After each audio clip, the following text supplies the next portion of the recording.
bienvenue dans votre rendez-vous hebdomadaire pour répondre à toutes les grandes questions que les enfants et les adolescents vous posent et que vous accompagnez sur le chemin de la foi chrétienne. Aujourd'hui, une question existentielle de Domitille. Domitille a 10 ans, elle nous demande, est-ce que c'est Jésus qui a créé la souffrance ou bien c'est nous en ne faisant pas tout ce qu'il nous dit? Nous retrouverons Domitille dans le premier reportage de cette émission. Dans l'immédiat, j'accueille le Père Henri de Villefranche. Bonjour Père Henri, vous êtes bibliste. Et puis j'accueille donc à côté d'Henri Geneviève de Tène. Bonjour Geneviève, vous êtes psychanalyste et la première question s'adresse à vous. Est-ce qu'on guérit de la souffrance ? Alors quand on est thérapeute et psychanalyste, eh bien c'est généralement qu'on a traversé une souffrance et qu'on pense qu'on a guéri et que peut-être la souffrance peut se guérir et que c'est pour ça qu'on a envie d'aider les autres à guérir. Donc... Est-ce qu'il y a une racine à la souffrance commune, à toutes les souffrances ? Sur quoi se pose une souffrance ? Je pense que la souffrance, elle a plusieurs causes, elle a beaucoup de causes. Je pense que quand même une des racines peut-être principales, c'est le manque d'amour ou l'indifférence. Je pense que ça fait partie des grandes causes de souffrance, en tout cas psychique. Donc elle est relationnelle. Elle est relationnelle, oui. Nous allons regarder le reportage de Philippe Mouret qui a interviewé des enfants de 10 ans sur la souffrance. Regardez. Pourquoi on souffre ?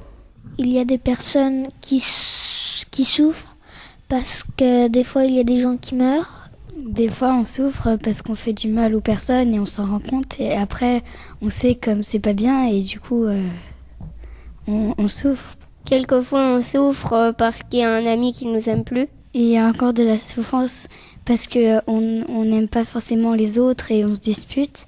On souffre à cause de la guerre. Pourquoi Jésus est-il venu sur terre ? Jésus est venu sur terre parce qu'il voyait qu'on avait besoin de lui et qu'on avait besoin de croire en quelqu'un. Jésus est venu sur terre pour nous aider à mieux vivre. Jésus est venu nous sauver de la méchanceté entre nous. Jésus est venu ici pour nous sauver et pour nous donner la vie. Jésus est venu pour mettre l'amour sur terre et la paix. Jésus est venu nous sauver du mal. Jésus est venu nous sauver pour qu'après notre mort, on aille au paradis. Que dit Jésus face à la souffrance ? Pour empêcher la souffrance, Jésus nous fait écouter la parole de Dieu. Pour Jésus, sauver, c'est nous aider à mieux s'entendre. Pour agir face à la souffrance, Jésus nous dit d'aimer les autres. Face à la souffrance, il faut prier, penser à Jésus, comment il a fait. Pour Jésus, sauver, c'est libérer notre Esprit Saint. Face à la souffrance des hommes, Jésus, il est même allé jusqu'à se sacrifier. Donc nous, ça serait bien qu'on fasse tout notre possible. Pourquoi il y a toujours de la souffrance alors que Jésus est venu nous sauver ? On ne peut pas empêcher toutes les souffrances parce qu'il y a des souffrances qui viennent et que c'est normal, comme les gens qui meurent. Il y aura toujours de la souffrance parce qu'il y aura toujours des guerres. Il y a de la souffrance parce que il y a des personnes qui croient pas forcément en Dieu, donc qui n'obéissent pas à sa loi. Il y a toujours de la souffrance parce que on n'écoute pas assez Jésus et je pense qu'il faudrait l'écouter un peu plus. Il y aura toujours de la souffrance parce que les péchés, on peut pas les éviter. Il y aura toujours un petit peu de souffrance car on sera jamais parfait. Il y a toujours de la souffrance, mais maintenant que Jésus il est venu, il y en a moins. Quelles sont vos grandes questions sur la souffrance ? En fait, je me demande si c'est Jésus qui nous a créés avec la souffrance ou c'est nous qui l'avons créé en ne faisant pas tout ce qu'il nous disait. Pourquoi la souffrance est là ? Pourquoi on meurt ? Pourquoi il y a moins de souffrance dans certains pays alors que dans d'autres pays, la souffrance existe moins ? Est-ce que ça pourrait exister un monde sans souffrance ? Père Henri, on va répondre à Rose. Est-ce que ça pourrait exister un monde sans souffrance ? Heureusement, ça nous est même promis. Oui. Ça, c'est une espérance. Le b.a.-ba de la foi, c'est de croire qu'il y a ce monde et le monde à venir. Et le monde à venir, il est sans souffrance. Mais oui. Un monde sans souffrance aujourd'hui, avec des catastrophes naturelles, ça, on n'évite pas ça. Vous m'avez demandé s'il y avait un monde sans souffrance. Je dis que ce monde sans souffrance vient. Vous voyez ? Il vient. Il vient. Oui. Mais il n'est pas encore. Il n'est pas encore là, mais il nous est promis, et en tant qu'il nous est promis, il nous est déjà donné d'entrer dans un processus d'une part, d'éviter de faire souffrir, d'autre part, de pouvoir guérir de cette souffrance. C'est une promesse sérieuse et qui fait partie, à mon avis, de la foi chrétienne. Et c'est de ça que Jésus est venu nous sauver. Il n'est pas de la souffrance. Oui. Oui, d'une part, d'éviter, encore une fois, de la causer, oui, donc une espèce de vigilance, d'attention et de responsabilité par rapport à notre prochain. D'autre part, lui, il l'a affronté, vous voyez, il a ouvert un chemin pour apporter peut-être du sens et de l'espérance à cette guérison. Une enfant disait qu'il y en avait moins maintenant qu'avant Jésus, de la souffrance. En tout cas, le statut a pu changer, effectivement. Il faut voir comment. Bon. Geneviève, les enfants et les adolescents souffrent-ils de la même façon que les adultes ? Alors, les enfants souffrent souvent beaucoup plus qu'on ne peut le penser parce qu'ils souffrent beaucoup en silence. Et par exemple, parfois, certains pipiolis, on dit que c'est les pleurs du corps, que c'est quelque chose qui ne peut pas s'exprimer par les larmes, donc il s'exprime par le corps.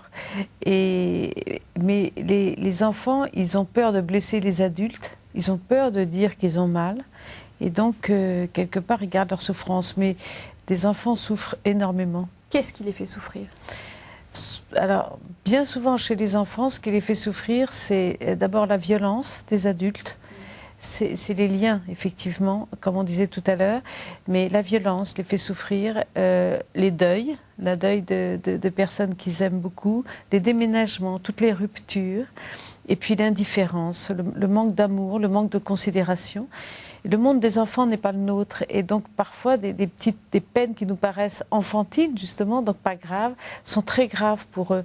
La trahison d'une amie, l'injustice d'un professeur, c'est des vraies blessures dont ils peuvent souffrir très profondément. Et puis parce qu'ils n'ont pas la maturité pour prendre le recul par rapport à ces...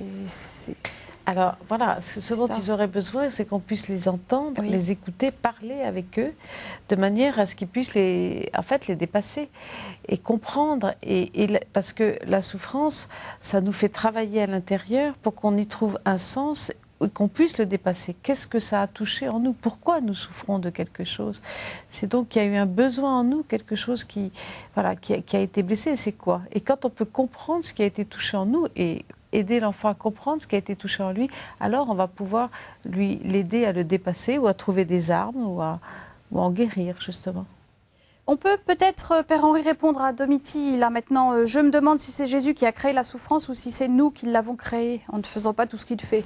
Non, alors voyez-vous, on ne peut pas dire, on ne peut pas imaginer. Ce que Dieu a créé, peut-être, c'est la sensibilité. Oui. Ce n'est pas tout à fait la même chose. Mais moi, je trouve absolument merveilleux justement qu'un enfant soit sensible, voyez, à toute cette injustice et hélas qu'il ne puisse pas le dire. Mais vous voyez, peut-être que ce que Dieu donne, c'est de pouvoir exprimer une souffrance. Parce que c'est très difficile. On voit qu'un enfant, vous l'avez bien dit, un enfant exprime mal sa souffrance. Savoir dire, d'ailleurs, en tant que thérapeute, ça fait partie de votre métier, mais de pouvoir amener quelqu'un à exprimer justement sa souffrance, parce que ça va amener à révéler la cause. Et si la cause est perçue, peut-être qu'une solution, une guérison est parfaitement envisageable. Mais ça, c'est tout un travail. Mais encore une fois, si on n'était pas sensible, il y a des gens, il y a des brutes épaisses qui de fait ne souffrent pas, ni au plan sensible, ni au plan spirituel. Voyez, et ça, c'est dramatique. Alors, la sensibilité, est-ce qu'elle est bonne ou est-ce qu'elle est mauvaise ? Moi, je crois qu'elle est bonne. Sinon, il ne se passe rien, et on ne change rien. Elle est bonne, Geneviève, la sensibilité ? La sensibilité, c'est une fragilité, c'est une ouverture. C'est-à-dire, c'est une fragilité parce qu'effectivement, parfois, du coup, on peut être blessé. Et en même temps, c'est une ouverture parce que c'est ce qui nous permet de sentir les autres, de nous ouvrir aux autres. Et ce qui me frappe, c'est que parfois des gens qui ont beaucoup souffert sont des gens qui ont une sensibilité à la souffrance chez les autres et qui la perçoivent et qui du coup peuvent y être accueillants. Capables de compassion. Capables, voilà, de compassion. On a un cas moi, que je rencontre assez souvent, plusieurs fois. C'est un jeune accidenté qui souffre beaucoup dans son corps. Et quand il arrive à se rétablir, il a une seule idée, c'est de participer aux soins des autres. À l'écoute des autres. Alors et j'ai rencontré plusieurs cas de ce type-là, et d'avoir été soigné, et d'avoir apaisé sa souffrance, à la fois physique et morale, parce que quand on est handicapé ou paralysé, c'est terrible, eh bien, si on retrouve quelque mobilité possible, ça va aussitôt être de pouvoir participer à la guérison d'autres personnes. C'est la question de la fécondité d'une souffrance. À quelles conditions une souffrance d'enfant, d'adolescent peut-elle devenir féconde ? Alors, le mot de fécondité, je trouve, est très, très intéressant parce que souvent, on parle d'utilité de la souffrance et ça, c'est vraiment quelque chose que je ne peux pas entendre. La souffrance n'est pas utile, mais par contre, c'est vrai qu'elle peut être féconde, c'est-à-dire qu'elle crée un espace en nous à l'intérieur duquel on va traverser des choses, on va travailler des choses, on va s'ouvrir aux autres, on aura besoin des autres et il va y avoir des pousses, ça va donner des fruits qui peuvent être un fruit justement d'empathie avec ceux qui souffrent, ça peut être une transformation particulière, ça peut être un sens nouveau à la vie. Et c'est quand même assez formidable de voir que quelque chose qui nous fait souffrir peut en même temps être source de vie. Mais comment on en arrive là ? Il y a tout un travail. C'est quoi ce travail ? Oui, comment on peut tout aider à fait. un enfant Alors pour moi, c'est d'abord de l'accueillir et de l'accepter. Accepter qu'il y a une souffrance et accepter de l'entendre et de l'écouter. Et quand on aura compris qu'est-ce qui fait cette souffrance, alors à ce moment-là, on va pouvoir la dépasser, c'est-à-dire on va pouvoir lui donner un sens. Mais d'abord, ça sera de l'accepter, de l'accueillir, de la traverser, peut-être de ne pas la traverser seule. Quand on dit que offre tes souffrances, qu'est-ce que ça signifie ? Alors, moi je crois qu'on a un mot, je l'ai dans la première lettre de Pierre, vous voyez, qui parle justement de l'épreuve ou de la souffrance comme d'un test.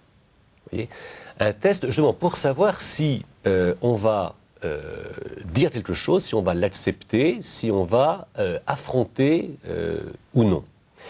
Et donc ça c'est vraiment la capacité d'entreprendre un chemin à la fois de connaissance de soi et en parallèle, oui, de la connaissance justement de son environnement, c'est-à-dire aussi bien des autres, parce qu'on ne va pas pouvoir s'en sortir tout seul, et puis on a été blessé par quelqu'un, comment renouer avec quelqu'un, et en même temps aussi avec Dieu, parce que la question rebondit, est-ce qu'on peut entendre ou croire justement en Dieu qui permet justement ces épreuves, cette souffrance et ces drames. Oui, alors Saint Pierre parle de test, en disant qu'il y a un moyen de pouvoir grandir dans cette situation. C'est-à-dire que est-ce que je peux maintenir justement une relation juste et bonne avec justement ceux qui m'entourent alors que je suis blessé, je suis fragilisé, je suis en état de souffrance. Est-ce que je vais avancer ? Vous voyez ? On va regarder... Oui ? Non, je dis que l'idée de test, encore une fois, me paraît extrêmement puissante dans un écrit, encore une fois, du Nouveau Testament qui est très court et qui pourtant me semble contenir des éléments de lumière très importants pour aborder ce genre de questions. On va regarder justement comment l'Ancien et le Nouveau Testament parlent de la souffrance. Regardez.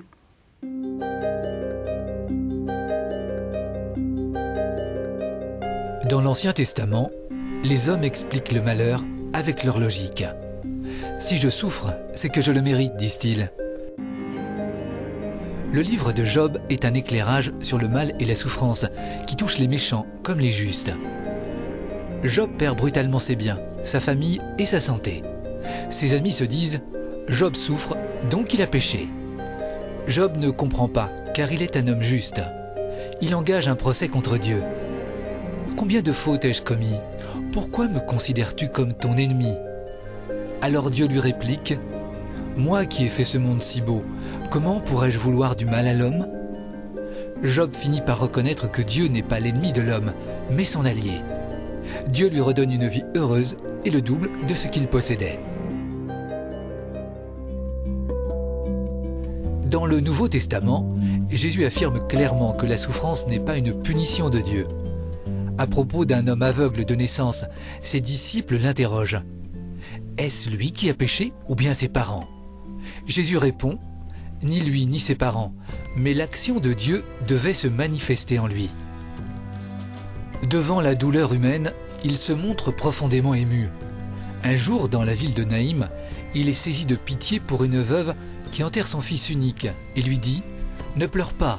Il s'avance et touche la civière en disant « Jeune homme, je te l'ordonne, lève-toi ». Alors le mort se redresse, s'assied et se met à parler. Et Jésus le rend à sa mère. Jésus ne supprime pas la souffrance, mais il console et fortifie celui qui souffre. Ses guérisons et ses résurrections sont les préludes de la victoire définitive de Dieu qui, dans son royaume, essuiera les larmes de tous les visages. Jésus est lui-même familier de la souffrance. Il souffre du rejet des siens, de la mort de son ami Lazare et de sa propre agonie. Fils de Dieu, il a tout partagé de notre vie humaine, excepté le péché. Il a fait de sa passion une offrande totale à Dieu, son Père. En mourant ainsi, il nous a libérés d'une vie sans espérance. Avec lui, le mal et la mort n'ont plus le dernier mot. Saint Paul explique aux premiers chrétiens que souffrir avec le Christ, c'est aussi être glorifié avec lui. En les encourageant à tenir par la foi solide et ferme et à ne pas se laisser détourner de l'espérance reçue en écoutant l'Évangile. Il leur témoigne sa joie dans les souffrances qu'il endure afin de compléter en sa chair ce qui manque aux épreuves du Christ, pour son corps qui est l'Église. Vous pouvez voir et revoir ce reportage, le télécharger si vous le souhaitez pour une utilisation catéchétique ou en séance d'aumônerie en vous rendant sur le site internet de Catéo, rubrique 1000 questions à la fois. Geneviève, dans l'Ancien Testament, on l'a vu dans ce reportage, la souffrance est comprise comme une malédiction, comme une punition de Dieu à cause d'une faute commise. C'est encore vrai, ça, cette logique ? C'est une logique qui appartient à nos psychologies, oui. et qui en fait justement la Bible vient nous la convertir ou quelque part nous demander de changer enfin pour moi en tout cas de vision, mais on la retrouve dans la pratique analytique parce que on retrouve la notion de responsabilité, et je trouve cette notion interpellante, c'est-à-dire qu'on voit aujourd'hui de plus en plus que la faute commise, c'est-à-dire la manière dont on s'est conduit à une génération, a des conséquences sur plusieurs générations, notamment les secrets de famille qui peuvent entraîner des maladies mentales de génération plus tard, ou l'inceste, ou voilà, vraiment des comportements qui sont de l'ordre du mal, enfin qui font du mal. Voilà, ça se perpétue. Donc il y a une responsabilité dans notre manière d'être qui peut entraîner du mal sur plusieurs générations à répétition, et je trouve que c'est très interpellant parce que effectivement il y a peut-être quelque chose qui n'est pas tout à fait juste, mais en même temps qui dit que nos actes, c'est pas neutre. Voilà, la manière dont on se comporte, c'est pas neutre. Et ça se soigne, ça, cette hérédité de la souffrance, souffrance, oui, on peut couper, enfin on appelle ça couper cette chaîne quand tout d'un coup il y a une conscience de quelqu'un ou d'une famille autour d'un problème, et une parole, quelque chose qui nomme et qui met de la distance entre et qui quelque part a un remords, ou en tout cas détermine que c'est terminé maintenant, qu'il n'y aura plus ces liens qui ne sont pas des liens qui sont justes et qui sont basés sur la vérité. Donc il y a un travail souvent qu'on peut faire autour de cela, mais ça dit que ce n'est pas de l'ordre de la punition de Dieu, c'est de l'ordre de notre responsabilité humaine, qui est que nos actes ne sont pas neutres, nos actes ont un sens, nos actes sont sacrés. Voilà. Père Henri, que dit Jésus face à la souffrance? Il vient couper cette idée que la souffrance, c'est parce qu'on le mérite, parce qu'on a péché. Voilà, c'est pas simplement une fatalité. Mais alors là aussi, c'est effectivement de l'ordre de la responsabilité personnelle. On parle de la souffrance, mais c'est quand même un peu le mal. Moi, je dis souvent que le mal, attendez, c'est pas abstrait. Le mal, ça fait mal. Vous voyez, la souffrance, c'est le fait que, alors d'une part, on souffre, mais on fait souffrir. Vous voyez. Donc, alors là, ce que Jésus est venu, si on reprend l'idée de couper, vous voyez, c'est un peu l'engrenage de la violence, notamment l'idée de la réciprocité. On me fait mal, je fais mal. Vous voyez. Ça, cet engrenage est tout à fait pernicieux. Vraiment, c'est un cercle vicieux. Et là, Jésus, en montant au créneau, c'est une image biblique, mais qui est très très juste, montre comment bloquer cette machine, voyez, qui pourtant est très instinctive. On me donne une gifle, je rends la gifle. Voyez.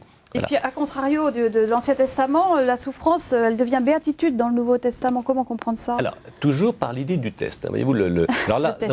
Je crois que le Christ a voulu justement montrer quelque chose. Voyez. Mais alors, quand je dis qu'il le montre, là aussi, il monte au créneau lui-même. Voyez. Et le test est très clair, si j'ose dire. Voyez. Alors que tout le monde est contre lui, voyez, il maintient la relation. C'est-à-dire, prenez Judas, je trouvais un moment, il l'appelle ami. Au Golgotha, Père, pardonne-leur, ils ne savent pas ce qu'ils font.